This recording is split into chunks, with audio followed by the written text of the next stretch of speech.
BJP Chevella parliament అభ్యర్థి కొండా విశ్వేశ్వర్రెడ్డి రాజేంద్రనగర్ నియోజకవర్గంలో ఎన్నికల ప్రచారం నిర్వహించారు. బీజేపీ శ్రేణులతో కలిసి భారీ రోడ్డు షో నిర్వహించారు. ఈ సందర్భంగా రాహుల్ గాంధీని తీవ్ర స్థాయిలో విమర్శించారు.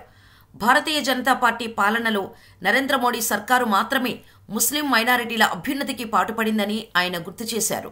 తెలంగాణ రాష్ట్రంలోనూ భారతీయ జనతా పార్టీ ఈ సార్వత్రిక ఎన్నికల్లో సత్తా చాటుతుందన్నారు కొండా విశ్వేశ్వర్రెడ్డి.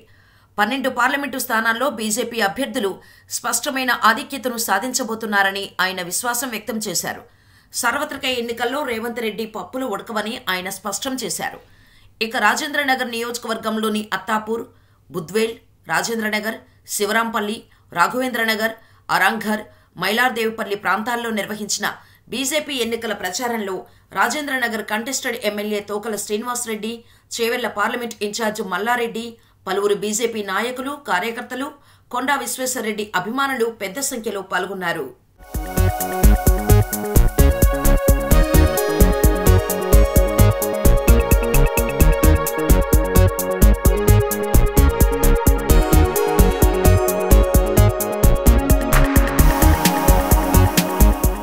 ఏళ్ళు ప్రైమ్ మినిస్టర్ అంటే ఆయన అసలు మీరు చూసుకోండి, మీరు అభ్యర్థే ప్రకటించలేదు ఢిల్లీలో.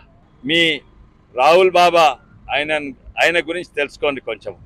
ఆయన ఉన్న స్మృతి ఇరానీకి భయపడి ఆయన పారిపోయిండు. ఆయన సొంత నియోజకవర్గం ఇడిచిపెట్టి ఏదో గుట్టలల్లో వైనాడుకు పోయినరు. ఆ వైనాడు ఏంటంటే ఆడ మెజారిటీ మైనారిటీ, మైనారిటీ మెజారిటీ. అంటే నువ్వు మైనారిటీల ప్రతినిధిగా, భారతదేశం ప్రతినిధిగా.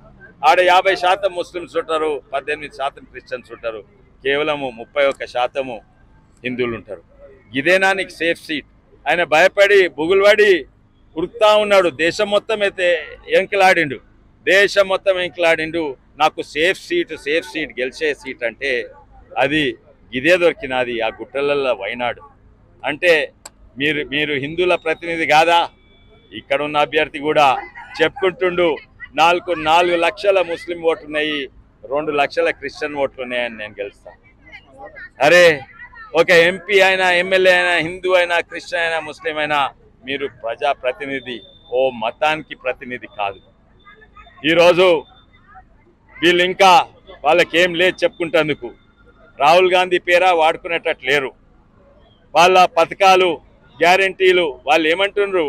ఒకవేళ ఈ గ్యారంటీ ఆ గ్యారంటీలు అసలు నమ్ముతలేరు. ఆర్థిక శాస్త్రం, ఎకనామిక్స్ వల్ల ఈ ఆర్థిక పరిస్థితి వస్తే అప్పుల పాలైన రాష్ట్రం. ఉన్న 2500 మహిళలకు ఇస్తలేరు, ఇప్పుడు రేపు ₹1,00,000 అంటే ఎవరు కూడా నమ్ముతలేరు. అయితే ఇంకొక స్ట్రాటజీ ఏంటంటే అవతలోని మీద బురదేయాలి, బుగులు పట్టిస్తుండు. మోడీ వస్తే భయపట్టిస్తుండు. రిజర్వేషన్స్ తీసేస్తుంది. ఎస్సీ, ఓబీసీల రిజర్వేషన్స్ ఎవరయ్యా తీసేసింది? మీరు ఓబీసీల రిజర్వేషన్స్ కర్ణాటకలో 4% ముస్లింస్కి ఇచ్చి మీరు తీసేయలేదా? మేము అంబేద్కర్ గారి ఆశయాలు నెరవేరుస్తాం. మీరు యాదికుందా?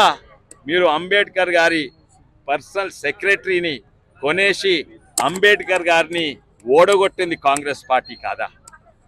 మీరు అంబేద్కర్ గారిని అవమానించింది కాంగ్రెస్ పార్టీ కాదా? మేము అంబేద్కర్ గారిని గౌరవిస్తాము, పంచ్ధామ్ చేస్తున్నాము. మేము అంబేద్కర్ గారు చెప్పినట్టు ఆర్టికల్ 370 టెంపరీ ఉండాలంటే 60 ఏళ్ళు కొనసాగింది కాంగ్రెస్ పార్టీ. మేము ధైర్యంగా, కాశ్మీర్లో ఎక్కువ మంది ముస్లిమ్స్ ఉన్నా కూడా ఆడ గెలుపు ఓటమి చూడలేదు, పొలిటికల్ లాభం చూడలేదు. భారతదేశానికి ఏది మంచిదో అది చూసినాము. అది ఆర్టికల్ 370 తీసే ధైర్యం మోడీ గారికి ఉన్నది. అదే కాక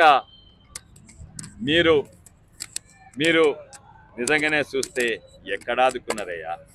మీరు లోన్లు అందరు పెద్దోళ్ళకి, విజయ్ మాల్యాలకు వాళ్ళకి ఇచ్చిండ్రు, వాళ్ళు పారిపోయిండ్రు. మేము పేదలకు 20% కాదు 20 ఇంతలు ఎక్కువ లోన్లు పేదోళ్ళకి ఇచ్చినాం. ఎందుకంటే మా సిద్ధాంతము అంతోదయ, పేదోని పైకి తీసుకొస్తే మీదోళ్ళు దేశం కూడా పైకి వస్తుంది. అందుకే 10వ స్థాయి నుంచి 5వ స్థాయి వరకు వచ్చింది. వాళ్ళు ముస్లిమ్స్ అని వాడుకుంటున్నారు మతతత్వ పార్టీ. ఏమన్నంటే ముస్లిమ్స్ అని. కానీ మేము ముస్లిమ్స్ అని ఆదుకునేది ఎందుకంటే ముస్లిమ్స్ కూడా హిందుస్థాన్లో ఒక భాగమని.